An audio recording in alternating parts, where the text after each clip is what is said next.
Hello and welcome back, everybody. It's your boy Dragothian here again, and today I am continuing this Commander Mastery series and going into a free-to-play archer that is actually really good whenever you've got him paired up with the right commanders and set up with the right talent trees. So I'm going to make this guide specifically for Hermann, and this really does apply to El Cid as well, so the talent tree would definitely apply. And then the pairings would certainly be usable with an El Cid or a YSG when you're talking about next level. We're going to get to them, obviously, but there's quite a few commanders. I think there's 28 or so to go through in this commander series. So I want to give each one their own individual attention. This one being Hermann, and hopefully this will get you set off on the right track if you're just starting to play the game, or if you're in the mid game and you're really starting to develop a lot of your epic commanders as you start to really go forward and do one legendary commander at a time, which is what I definitely recommend. As you can see on the talent tree here, I don't have Hermann very leveled up yet because I've put so much focus into infantry and cavalry. I will say that I've been using, and this is the beauty of the generic commanders that I'm going to go into next in my next sets of my series. I've been using generic commanders paired up with YSG to house my archer army. They've worked really well, but I will say that I do miss some of the archer talents that you get with the talent tree for the archer. And we're going to go over those today in detail because there's a lot of really good talents inside the talent tree for the archer. And I think once you understand what archers are really for, and maybe wrap your head around them in a different way, it'll make a lot more sense on why I'm going to spec my tree the way I am. And I think, again, just to kind of go over the generics from a talent tree standpoint, the general consensus is for basic gameplay, if you want to go for maximum damage, you're going to max out your skill tree on any commander that's got skill, which is basically any commander that has a nuke. And then you're going to go into whatever's really important on the red tree, whether that's leadership, whether that's archer, infantry, cavalry, whatever, right? You're going to go into at least two pieces of that particular tree. In this case, for archers, it's going to be Venomous Sting, especially if you're talking about nuking damage. That's primary and secondary nuking damage. And then also the Rage Generation one, Full Quiver. I'm sorry, that's the other side. Razor Sharp grants an additional 9 Rage after launching a normal attack, and then Full Quiver, which increases attack damage by 3%, and inherently an additional 1% on the way there. So you can get basically all three of those and basically max out the skill tree for what you actually need. You don't need Latin Power when it comes to Hermann because he doesn't have additional damage. Now, if you're pairing him up with El Cid, you might want to go with Latin Power. If you're pairing him up with YSG, again, you don't need Latin Power because he doesn't have additional skill damage modifier to use. Okay. Now, I wanted to show you, let me go over to YSG because he's actually more leveled up than my Hermann, oddly enough. And I want to actually show you what I'm talking about. Now, this is going to be the PvP talents. And the reason I say this, so PvP talents, there's going to be two pieces because I've only got 31 talent points. You get a total of 74 talent points. I'm going to walk you through my thought process here. This is the first half of the PvP talents for the Archer spec. Now, this is 31 points, and it's going to be a total of 39 points. Right. So it's this plus the 2 wings. So that's 3, 6, 7, 8. So yeah, 39 skill points or talent points are going to go into the archer tree. You're going to spec it just the way it is right here. You're also going to grab the 9 Rage addition and the 3 plus the 1 on the way % attack, archer attack. Okay. Now what you're giving up if you don't max out this tree, it's kind of a big deal. This one's not really that huge of a deal. Phoenix Tail Arrows, 10% chance to trigger an additional damage factor 50, which at max is damage factor 200 on the target. That's basically half the nuke of a Lohar. Not really that big of a deal to me, especially not for 4 whole points to get that. One thing I do regret having to give up is Whistling Arrows. So this reads out, you have a 10% chance to increase all damage dealt by 20% for the next 2 seconds if you have only archers in your group, which is what you should be set up like. The reason I say I hate to give this up, it's not necessarily the troop damage that I hate to give up, but if you're pairing a Hermann up with a YSG or an El Cid even has a pretty sizable nuke, and so does Hermann for that matter. 1150 with the expertise. That 20% also will apply to the nuke, and as you all know, and you've seen in other videos of mine, YSG is an absolute laser nuker, whatever you want to call him. He just destroys stuff with his skill damage abilities, and if you're going to tack on another possible 20% at any point in the fight, those 5 points are worth it. Now, I say that they're worth it because of that particular scenario. However, it takes 9 points from my skill build to get there. Those 9 points I can take and then go into the skill tree and basically max it out. I'm losing Feral Nature, which again is another 10% chance to grant 100 rage, which is good. That's a lot of rage, right? But you're generating a lot of rage already generally with a group that has archers. So PvP talent-wise, this is how I would spec it.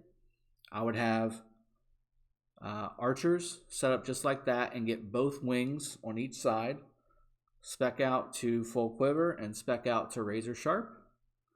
And then the rest of the points I would go into the skill path, get rejuvenate, get clarity, and I'm actually toying with also getting naked rage, and I'll tell you why. Naked rage in PvP is basically a no-no, but I'm going to give you my reasoning why once we get into the pairings. Okay, so that's the PvP talents, and really that can be used for PvE too. If you want to have a specifically spec'd Hermann, do what I did at the very beginning. You're going to want to go full skill and then archer over to venomous sting, and then get your rage regen with the razor sharp, and then same thing with full quiver. You can get both of those. So if you just max out your skill tree, definitely do naked rage, and I think you can get at least the right side of the archer talent tree, and then get some of the attack stuff and things like that. You should be fine. Anything really that has a skill path on PvE is going to be just fine. All right, so let me drop that graphic down, and let's jump into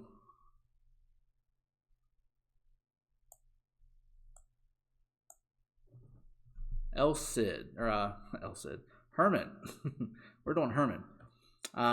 Again, just as like I told you all before, I've got, if you're looking at it from the screen level, it's on the left is your PvP pairings, and on the right is your PvE pairings. And you don't necessarily need to use Hermann for PvE. There's not really a huge benefit to it, but I wanted to at least give you what you could if you wanted to, if that was like your go-to. But really, this is really going to be, Hermann's a PvP commander. There's not really much use for him in PvE unless you're fighting a Kerouac boss or something like that that would benefit you in Expedition, for instance. On the big every 5 level bosses, having a Hermann's not a bad idea to slow down the skill usage of the commanders that you're fighting. Not a bad idea at all.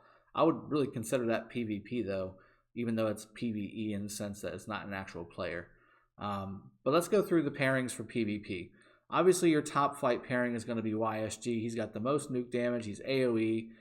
He's got tons of buffs that help archers do damage, and really him with any archer commander or any generic nuker is a good combo. Now, before I keep going forward, I kind of jumped in front of myself there. Let me give you the why behind the what for archers. So what are archers for? Archers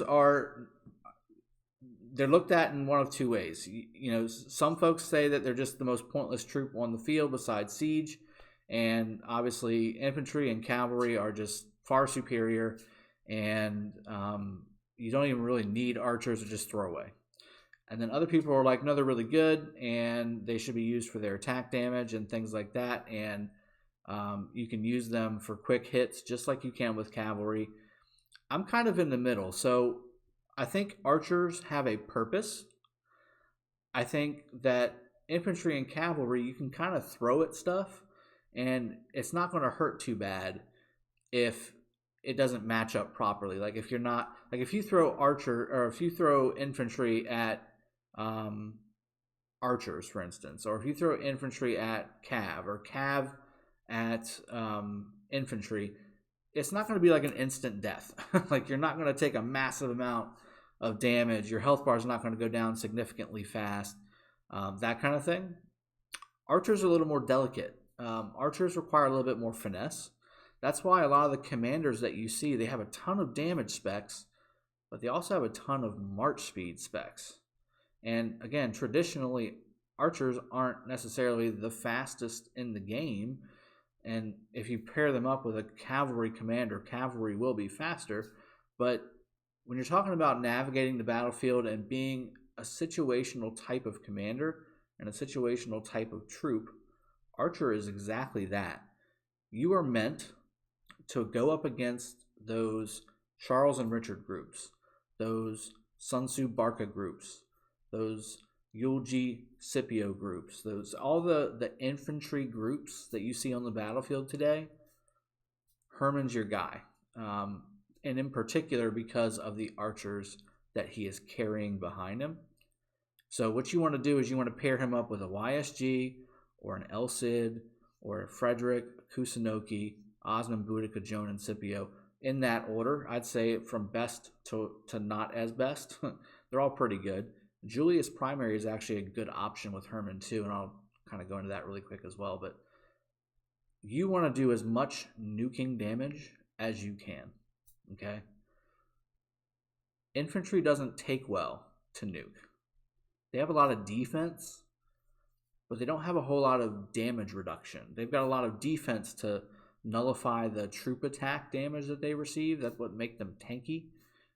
There is some damage reduction, don't get me wrong, but most of the infantry commanders and infantry groups that you're going up against, they're spec for infantry, which helps with defense health and some attack boosts, things like that.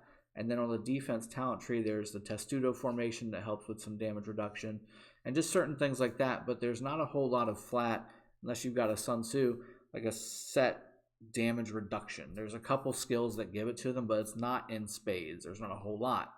And that's where nuke damage comes into play. You gotta be able to do heavy nukes.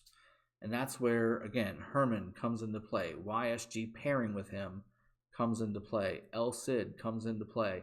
He's got his primary nuke and he's got his additional damage nuke. It's huge. Kusunoki is actually pretty quality with Hermann. It's just legendaries are always better. That's why they're legendary. They're not just a different color for no reason. They've got more stuff going for them, and that's why I added YSG, El Cid, and Frederick above Kusunoki. It's not that Kusunoki's bad. It's just that those other three are better because they've got more going for them, more damage going for them, certainly more nuke going for them with all three.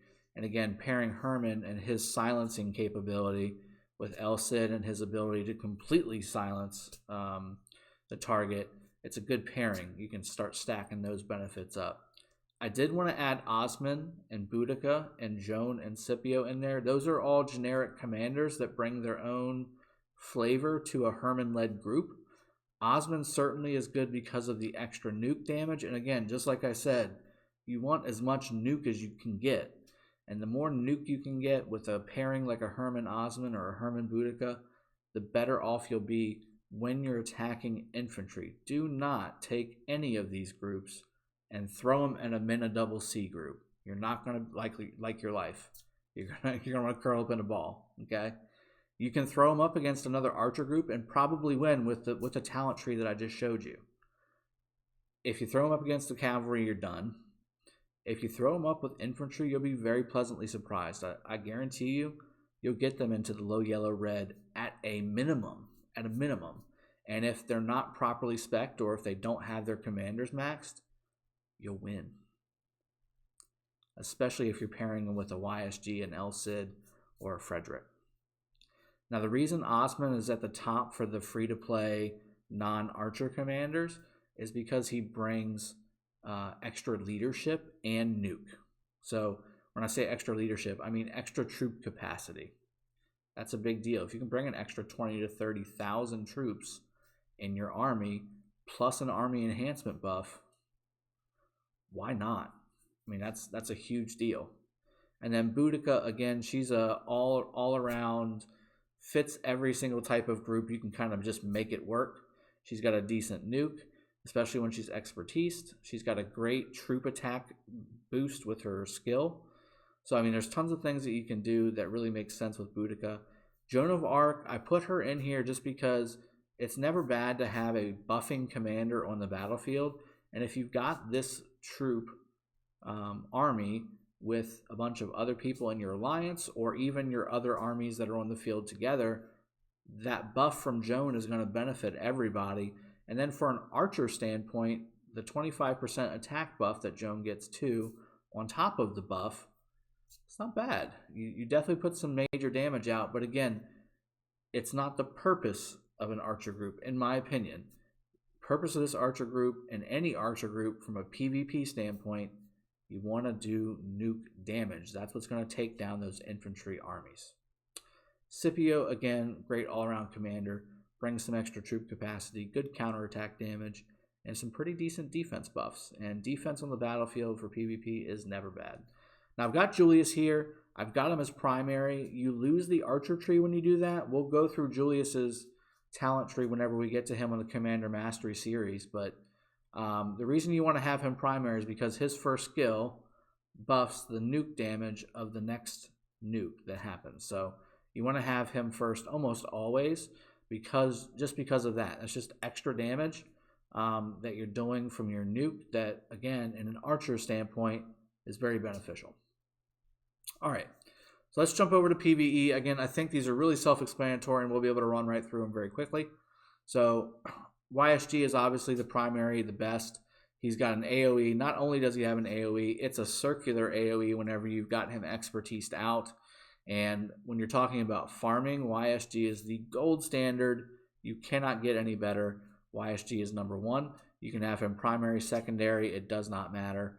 And you will be in really, really good shape. And you will be racking in the loot, the sweet, sweet loot, and also the experience.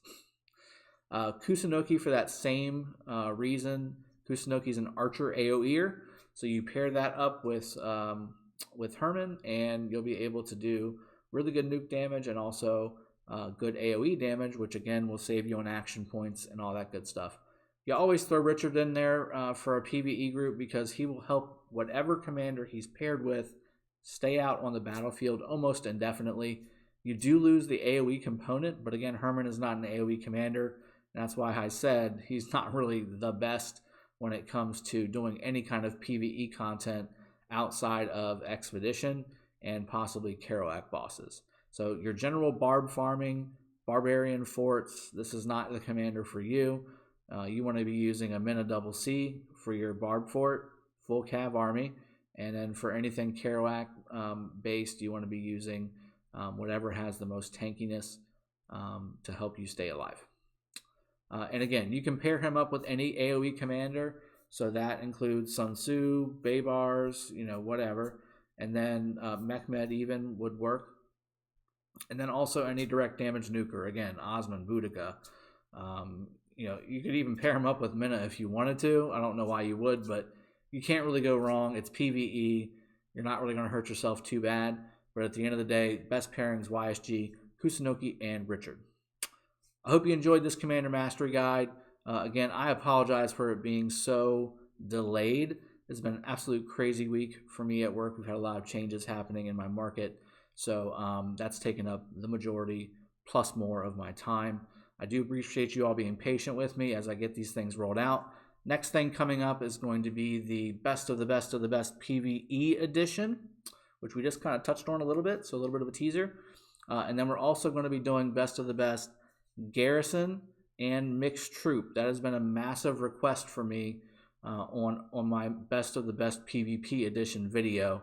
It's been kind of funny how I put that video out and everybody out in the content community is also starting to do those. So I think a lot of people are really requesting, and that's why I was doing them as well.